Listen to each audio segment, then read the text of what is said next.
Salam damai sejahtera saudara-saudara terkasih pencinta firman Tuhan. Berjumpa kembali dengan Bible Learning with Father Joseph edisi jalan-jalan saudara-saudaraku. Waduh, Romo Yosef kemana nih? Kata seorang oma penonton Bible Learning, Oma Jen namanya. Romo Yosef tuh jalan-jalan terus. Saudara-saudara terkasih, sebagai dosen ada waktunya mengajar pagi, siang, malam dari Senin sampai Sabtu. Tetapi ada juga ketika libur semester saya juga harus berkeliling, cari panti asuhan, berbagi berkat Bible Learning. Dan juga kali ini saya sedang mengikuti rekreasi tahunan Seminari Tinggi Keuskupan Agung Jakarta bersama 70 frater. Saudara-saudara, kali ini saya sedang berada di kota Surabaya.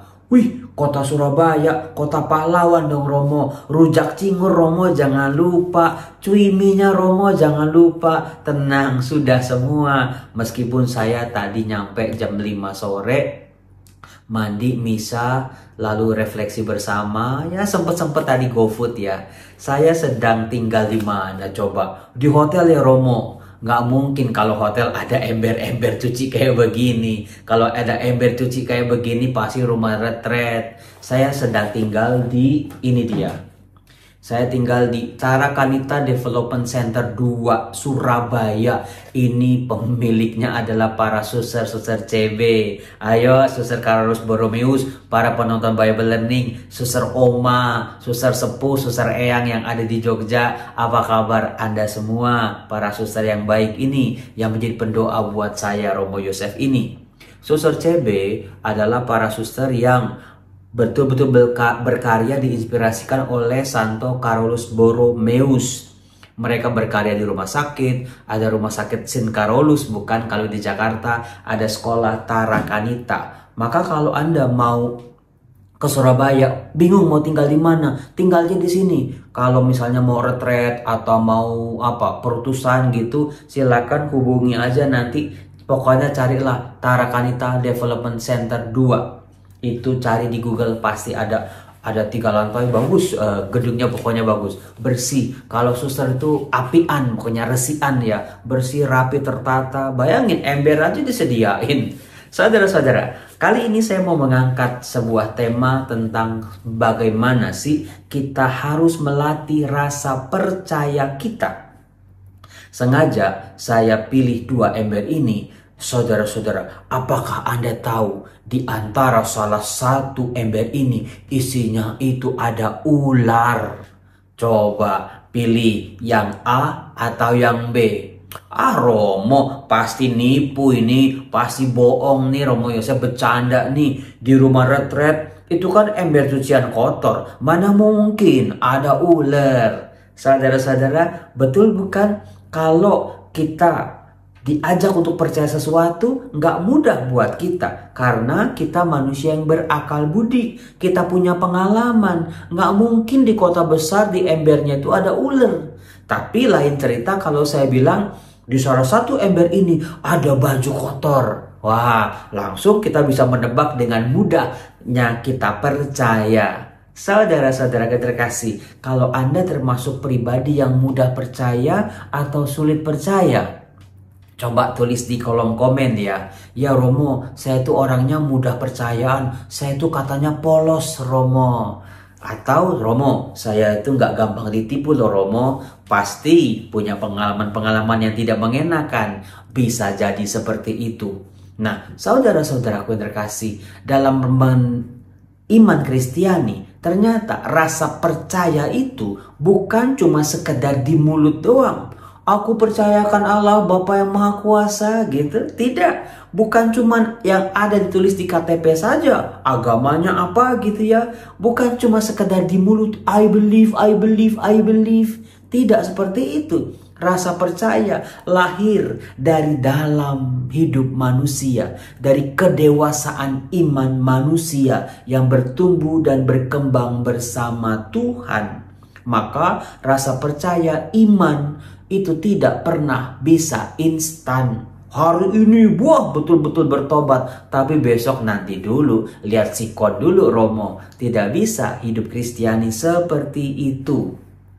Kemudian yang kedua, saudara-saudara, kita ini manusia memang ada yang mudah percaya, ada yang sulit percaya. Tetapi ada satu dimensi lain, bagaimana sih kita meletakkan rasa percaya kita pada orang lain? Apakah Anda termasuk orang yang kalau udah rasa percayanya rusak, susah Romo untuk memberikan kembali rasa percaya kita? Kalau trust saya sudah disenggol, sudah luka Romo, gak bisa. Mau itu suami kek, mau itu istri kek, mau itu orang tua kek, mau itu anak, rekan, sahabat, rekan bisnis. Kalau satu kali rasa percaya saya sudah hancur Romo, susah lagi meletakkan rasa percaya. Dari sini kita bisa belajar, percaya itu soal relasi ternyata. Bukan soal pembuktian ada atau tidak ada, betul atau salah. Tetapi bagaimana rasa percaya itu soal relasi, saling memberi rasa percaya, saling menerima satu sama lain. Saudara-saudara, kalau Anda dipercaya megang duit, diberi sebuah kepercayaan menjalankan sebuah usaha, diberi kepercayaan untuk menyimpan sesuatu yang berharga, tolong dijaga baik-baik. Jangan sampai orang yang mempercayakan sesuatu kepada kita rusak, kita kecewakan. Karena apa? Rasa percaya itu mahal, saudara-saudara. Gak bisa dibeli sembarangan itu. Nah, dalam pengalaman Kristiani, kita bisa melihat ada satu figur dalam kitab suci yang babak belur dengan rasa percayanya. Dia bukan tokoh sembarangan. Dia itu orang yang memang latar belakangnya itu serba terbatas soalnya, yang membuat dia selalu ragu-ragu, nggak mudah percaya, mungkin punya masa lalu yang berat, serba kekurangan. Nama tokoh ini dijulukannya adalah Didimus. Tokoh ini sudah sering kali saya angkat dalam Bible Learning. Anda penonton yang lama Bible Learning pasti tahu siapa nama murid Yesus yang bernama Didimus. Siapa ya Romo?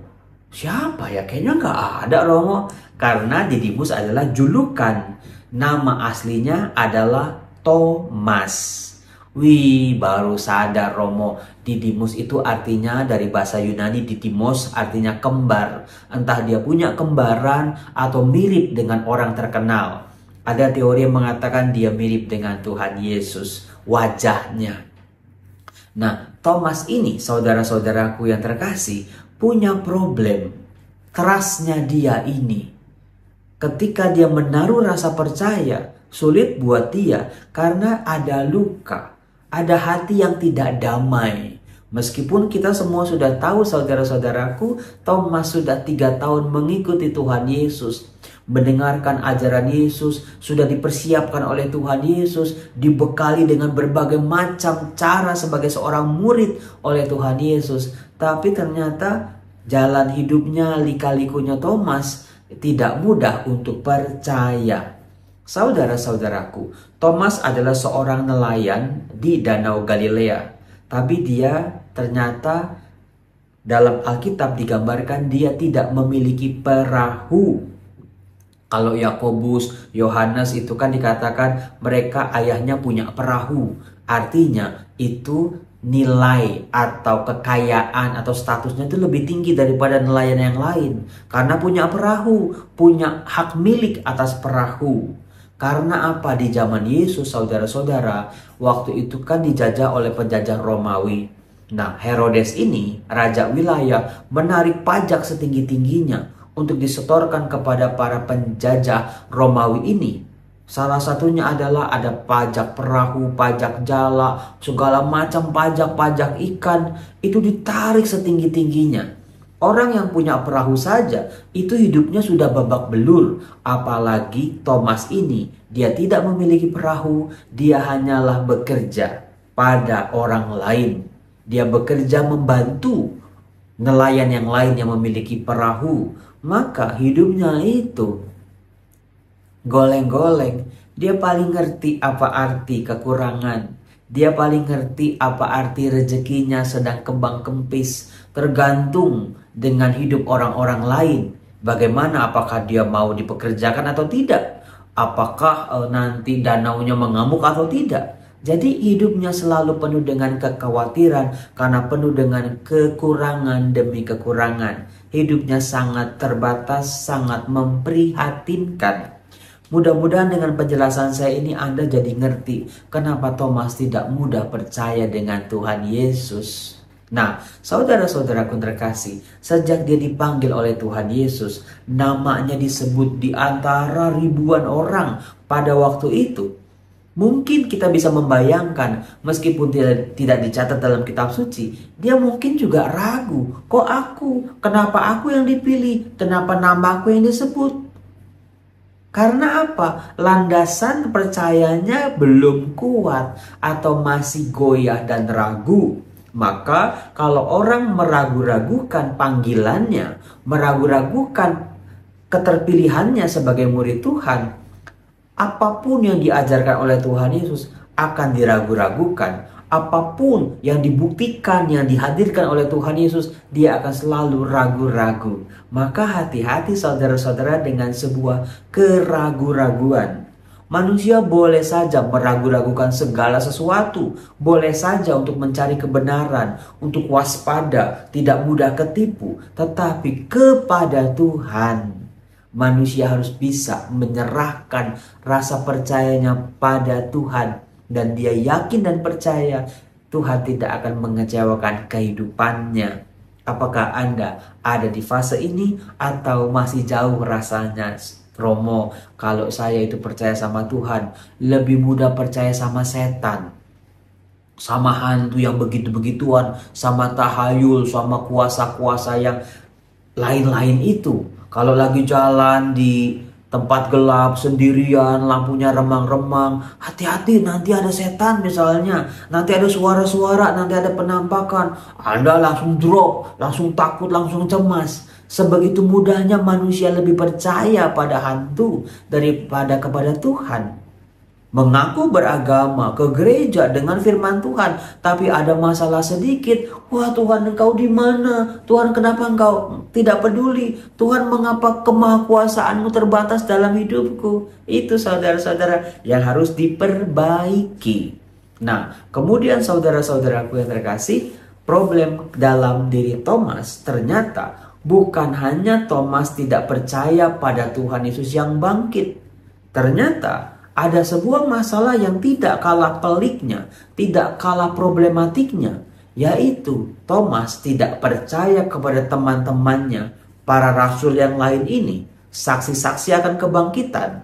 Mereka-mereka yang melihat tentang Tuhan Yesus yang bangkit ini, diragu-ragukan, tidak percaya bahwa 10 orang mencoba meyakinkan dirinya, tapi dia semakin tidak percaya. Saudara-saudara, siapa di sini yang seperti Thomas? Ketika Tuhan Yesus menampakkan dirinya, Thomas tidak ada di tengah-tengah para murid Yesus. Maka dia tidak melihat Tuhan Yesus. Bisa jadi Thomas lagi mungkin butuh self-healing, mungkin lagi butuh menyendiri, mungkin dia lagi kecewa dengan hidupnya, dengan jalan hidupnya ini. Kenapa gurunya meninggal dunia? Mengapa gurunya wafat? Maka pribadi-pribadi yang menarik diri dari komunitas, dari perkumpulan orang-orang yang percaya sama Tuhan, itu sebetulnya sulit sekali untuk menemukan rasa damai. Dia tidak akan mengalami bagaimana Tuhan bekerja dalam dirinya. Siapa di sini yang lagi ngambek, nggak mau ke gereja lagi, nggak mau ikut pelayanan lagi, nggak mau aktif lagi? Udah lagi marah, bukan cuma marah sama Tuhan, tapi marah sama manusia-manusia itu.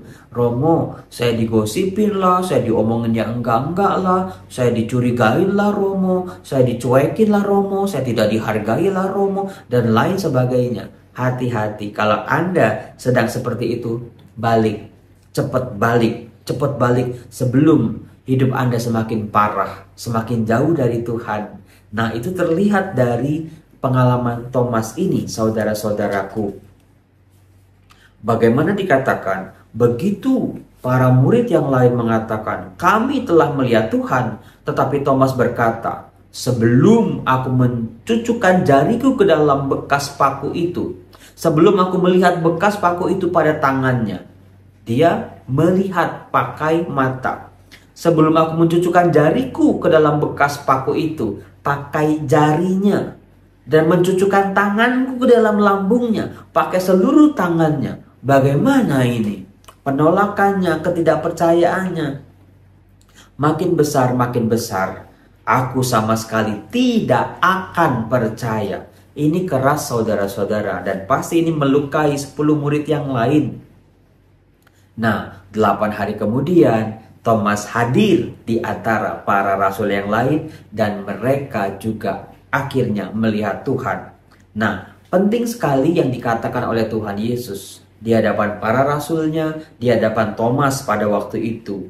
Yesus berkata, "Damai sejahtera bagi kamu."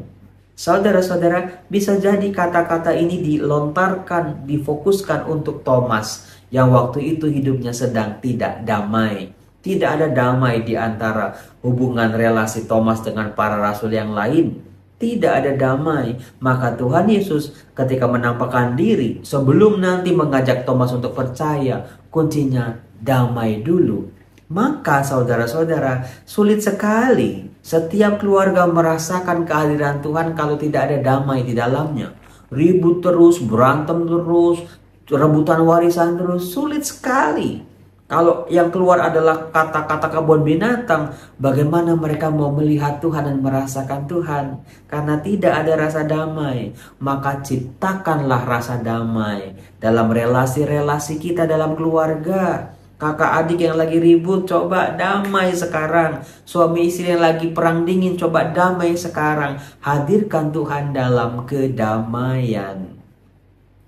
Lalu ia berkata kepada Thomas, "Taruhlah jarimu di sini, lihatlah tanganku, ulurkan tanganmu, cucukkan ke dalam lambungku. Jangan engkau tidak percaya lagi, melainkan percayalah." Saudara-saudara, betul-betul itu pengalaman keras sebetulnya untuk hidup Thomas ini. Ternyata kepada Thomas yang keras kepala, Tuhan Yesus punya cara membuat dia percaya. Kepada Petrus, caranya beda lagi. Dengan Yohanes, caranya beda lagi. Dengan Paulus, caranya beda lagi. Maka bagaimana hidup kita? Jangan suka iri sama pengalaman orang lain.